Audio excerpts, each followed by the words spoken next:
Hey everyone, happy Halloween. I'm going to read through my M2 discussion response. I'm going to go through the first question, which is discussing the ABCs of instruction and strategies to follow it. In the article, All Students Are Language Learners, Carter shares a powerful quote about language and its impact on students around the world. We need language to do just about everything. Millions of bright and capable students around the world struggle in school and even give up because they lack the abilities to use language in ways that are expected in academic settings. We have learned that language is an essential part of life.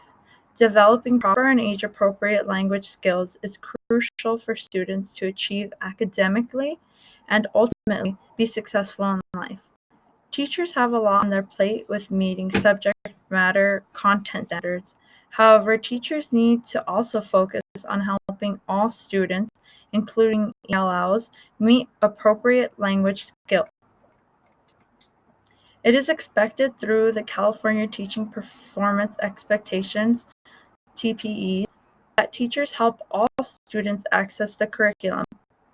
According to the Commission on Teacher Credentialing, TPE 4.4 states, plan, design, implement, and monitor instruction, making effective use of instructional time to maximize learning opportunities and provide access to curriculum for all students by removing barriers and providing access through instructional strategies that include appropriate use of instructional technology, including assistive technology, use of developmentally, linguistically, and culturally appropriate learning activities, instructional materials, and resources for all students, including the full range of English learners, appropriate modifications for students with disabilities in the general education classroom, opportunities for students to support each other in learning, and use of community resources and service as applicable.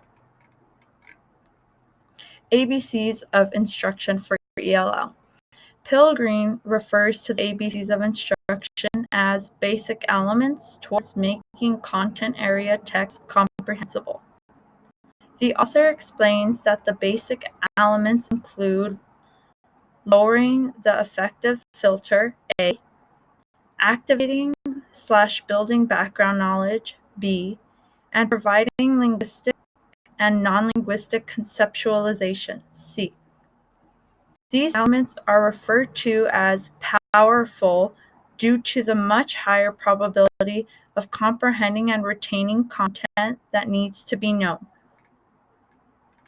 One way that teachers can fulfill the expectations of making the curriculum available to all students, ELLs included, is to use the basic elements of the ABCs of instruction.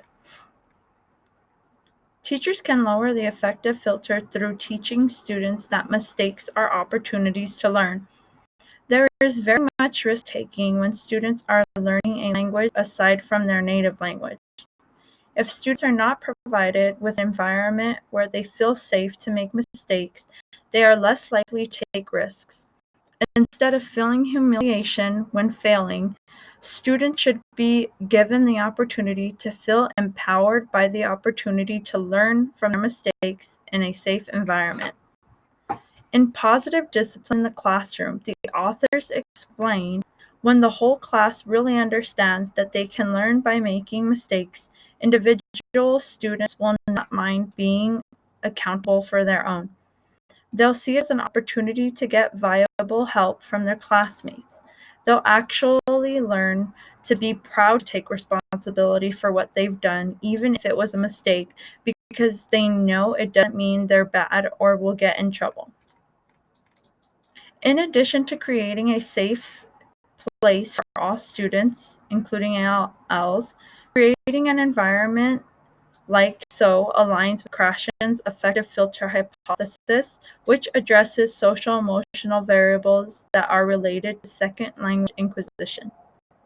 As we learned in our Module 1 studies, Krasham believes that the most important effective variables in second language acquisition are low anxiety learning environments, student motivation to learn the language, self-confidence, and self-esteem. And positive discipline supports all of that and encourages that.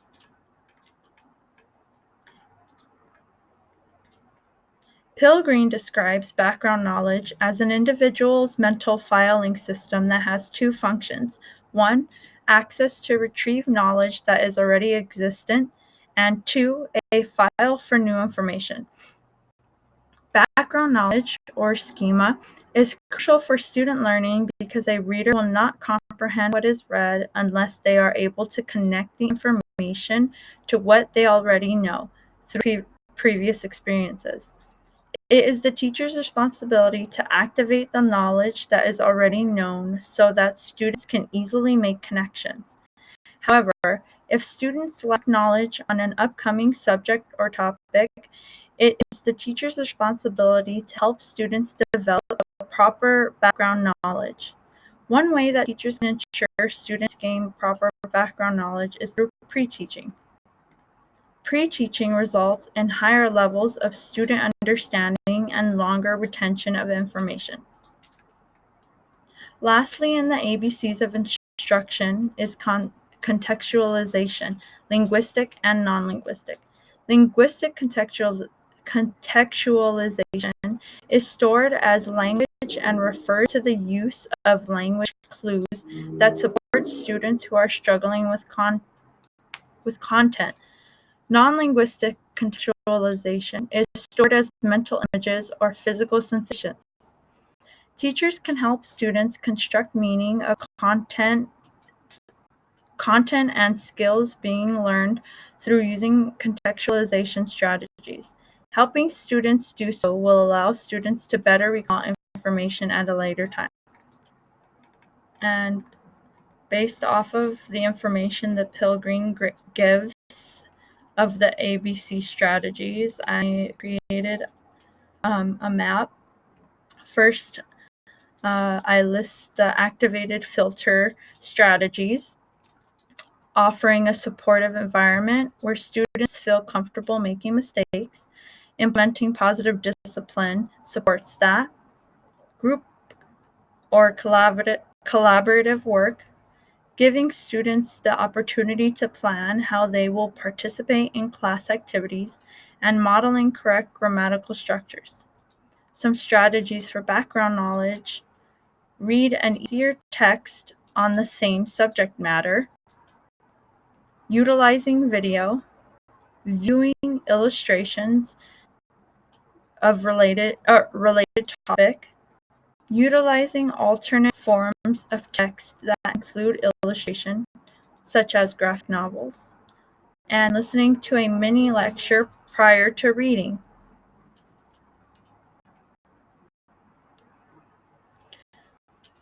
In contextualization, there's linguistic, using a slower speech rate. One way teachers can do so is by providing videos of lessons or information on YouTube so that students can slow down playback speed.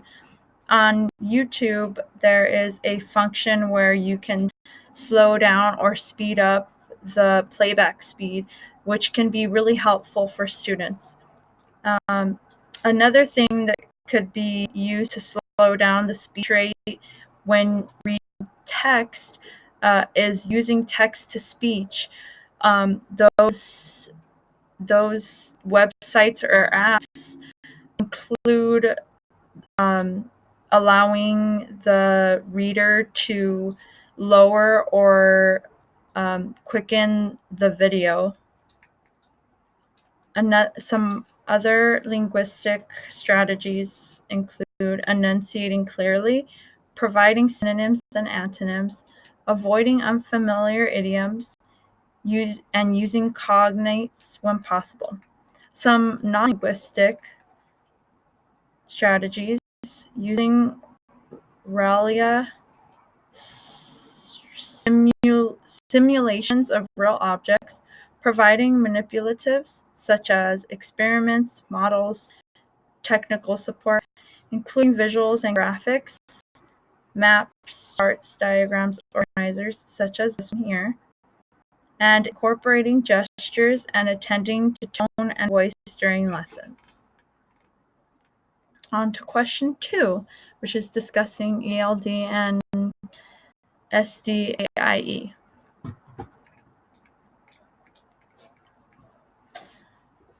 Maurer informs readers that English language development is the systematic use of instructional strategies designed to promote the acquisition of English by students whose primary language is not English. ELD consists of beginning, early, intermediate, early, advanced, and advanced proficiency level.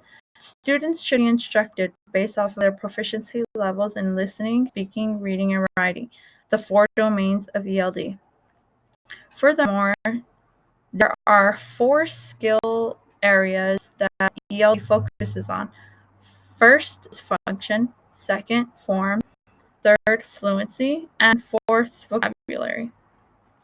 One ELD strategy that can be used to activate prior knowledge and to check understanding of material is a KWL, want to know, learned chart. This strategy could be used in many ways. With younger students, it can be a part of a class discussion or group discussion where the teachers write in the chart for students. This strategy could be used with older students to conduct research as well. SDAI, specially designed academic instruction in English or sheltered instruction, is a form of content-based instruction that helps learners understand and learn academic content while acquiring English. SDAIE gives teachers the opportunity to take a look at varied amounts of strategies. One strategy used for SDAIE is called Picture This. This strategy is designed to support content knowledge, acquisition through, and vocabulary development.